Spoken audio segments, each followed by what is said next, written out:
ఒకేసారి 3 నెలల రేషన్ బియ్యం ఇవ్వబోతా ఉన్నారట. రేషన్ షాపుల్లో ఆ నెలంతా సన్న బియ్యం అందజేత కేంద్ర ప్రభుత్వం సూచనలకు అనుగుణంగా ముందస్తుగా ఇవ్వాలని రాష్ట్ర సర్కార్ నిర్ణయం. వర్షాకాలంలో భారీ వర్షాలు వరదల ముంపు కారణంగానే అంటే వాళ్ళు ఇట్లా బాగా వస్తాయి, మళ్ళీ ఇబ్బందులు అవుతాయి కాబట్టి ఒకటిసారి 3 నెలల బియ్యం ఇచ్చినట్టు అయితే వాళ్ళు ఇబ్బందులు పడకుండా ఉంటారు అనేది ఒక రకమైనటువంటి వాదన. వానాకాలంలో భారీ వర్షాలు వరదలకు అవకాశం ఉందంటూ వాతావరణ శాఖ సూచనలకు అనుగుణంగా పేదలకు 3 నెలల ముందస్తు రేషన్ అందించాలన్న కేంద్ర ప్రభుత్వ ఆదేశాలను రాష్ట్ర ప్రభుత్వం వచ్చే జూన్ 1వ తేదీ నుంచి అమలు చేయాలని నిర్ణయించింది. జూన్, జూలై, ఆగస్టు నెలలో కోటా సన్న బియ్యాన్ని రేషన్ దుకాణాల్లో అందుబాటులోకి తేవాలని ప్రభుత్వం ఆదేశాలు జారీ చేసింది. ఈ మేరకు తెలంగాణ పౌర సరఫరాల శాఖ కమిషనర్ డిఎస్ చౌహాన్ శనివారం ఆదేశాలు కూడా జారీ చేసిండ్రు. కేంద్ర ప్రభుత్వం సూచనల మేరకు జూన్ 1 నుంచి 30 తేదీలోపు 3 నెలల రేషన్ పంపిణీ పూర్తయ్యేలా తగిన ఏర్పాట్లు చేసుకోవాలని జిల్లా కలెక్టర్లు, తహసీల్దార్లు, డిడిఎస్లను ఆదేశించారు. ఈసారి 3 నెలల కాల వ్యవధికి అవసరమైన బియ్యం కేటాయింపులు స్టేజ్ 1 గోధుమల ద్వారా ఎంఎల్ఎస్ పాయింట్లకు చేర్చే ప్రక్రియ దాదాపుగా పూర్తయిన నేపథ్యంలో వినియోగదారులకు పంపిణీ జూన్ 1వ తేదీ నుంచి 30 తేదీలోపు పూర్తి చేయాలన్నదే ప్రభుత్వ లక్ష్యమని చౌహాన్ స్పష్టం చేశారు.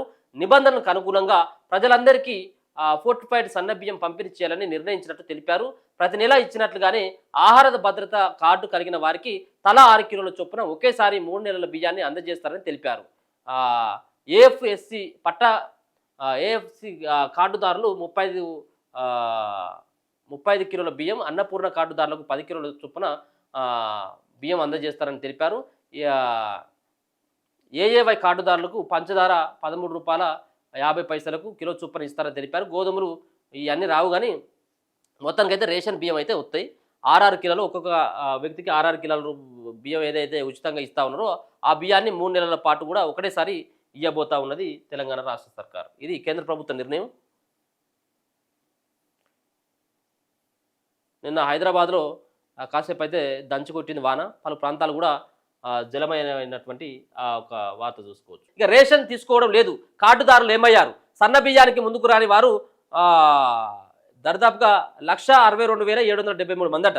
జిల్లాల వారిగా కొనసాగుతున్న విచారణ ఇప్పటికే 6,000కు పైగా కార్డులు అనర్హమైనవి గుర్తించిందట.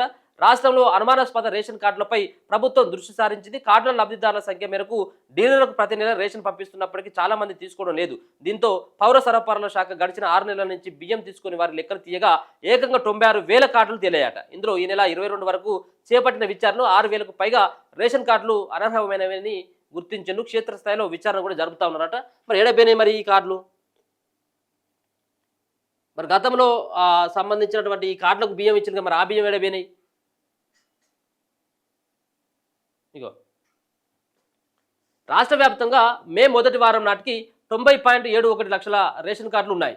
ఇందులో లబ్ధిదారుల సంఖ్య 2.93 కోట్లు.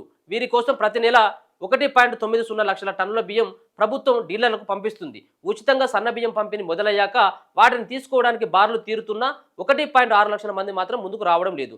దీంతో పౌర సరఫరాల శాఖ వారి జాబితాను తీసి ఆయా మండలాల్లో తహసీల్దార్లతో క్షేత్రస్థాయి విచారణ చేయిస్తుంది. లబ్ధిదారులు సదరు చిరునామాలో ఉంటున్నారా లేదా మరణించారా అని పరిశీలిస్తున్నారు. మరోవైపు 100 ఏళ్ల వయసు పైబడి చనిపోయిన వారు రేషన్ లబ్ధిదారుల జాబితాలో పెద్ద సంఖ్యలో ఉన్నట్లు తెలుస్తుంది. మరికొందరికి 2 కార్డుల్లో పేర్లున్నట్టు సమాచారం. క్షేత్రస్థాయిలో తేలిన సమాచారాన్ని పౌర సరఫరాల శాఖ ప్రధాన కార్యాలయానికి పంపిస్తున్నారు అనేది ఒక వార్త. ఒక్కొక్కరికి 2 ఉన్నాయట, అసలు లేకనే పోయినాయి. ఒక్కొక్కరికి 2 ఉన్నాయట, 3 ఉన్నాయట. భారీగా ఉన్నారట అనర్హులు. క్షేత్రస్థాయి పరిశీలనలో అనర్హులు భారీగానే ఉన్నట్టు స్పష్టమవుతుంది. ఈ నెల 22 వరకు 11.13% కార్డులపై విచారణ పూర్తయింది. రాష్ట్ర వ్యాప్తంగా వివరాలు ఇవి. అనుమానాస్పద రేషన్ కార్డులు 96,240. ఇందులో లబ్ధిదారుల సంఖ్య 1,62,773. పరిశీలించిన కార్డుల సంఖ్య 10,712. అనర్హమైనవి అని చెప్పేసి ఇప్పటివరకు తేలితే దాంట్లో 6,000కు సంబంధించినటువంటి పైన రేషన్ కార్డులు వాళ్ళకు అనర్హమైనవని తేలిందట. అసలు వాళ్ళు అర్హులే కాదు. ఏది జీబులు ఉండి, కార్లు ఉండి, బంగ్లాలు ఉండి, భూములు ఉన్నటువంటి వాళ్ళకి వాళ్ళు కూడా రేషన్ కార్డుకి అప్లై చేసుకుని రేషన్ కార్డు ఉన్నది వాళ్ళు అనర్హులు అని చెప్పేసి గుర్తించినట్ట. ఇప్పటివరకు 6,000. అత్యధికంగా ఈ జిల్లాలో ఉన్నాయట.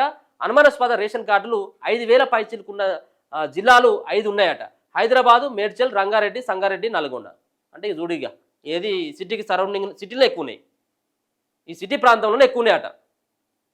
ఏది ఈ సిటీ ప్రాంతంలో ఉన్నటువంటి బంగ్లాలు ఉన్నటువంటి అంటే కోటీశ్వర్లకు కూడా రేషన్ కార్డులు ఉన్నాయి.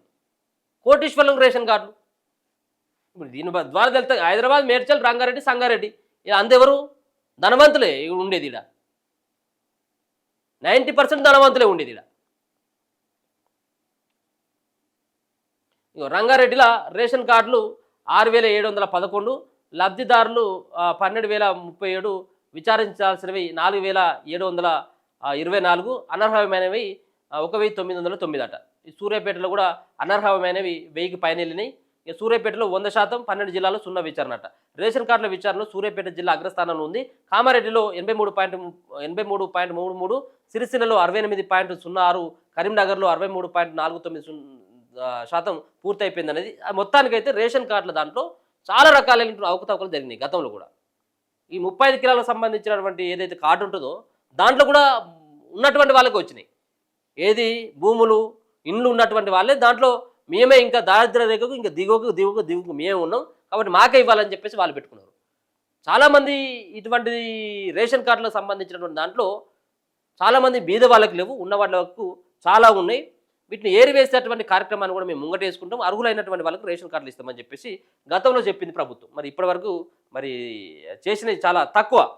చేయాలి, ప్రతి గ్రామంలో కూడా ఇటువంటి చేస్తే అర్హులు ఎవరు, అనర్హులు ఎవరు అనేది గుర్తుపట్టచ్చు. ఇవి ఈనాడులో ఉన్నటువంటి వార్తలు అయితే.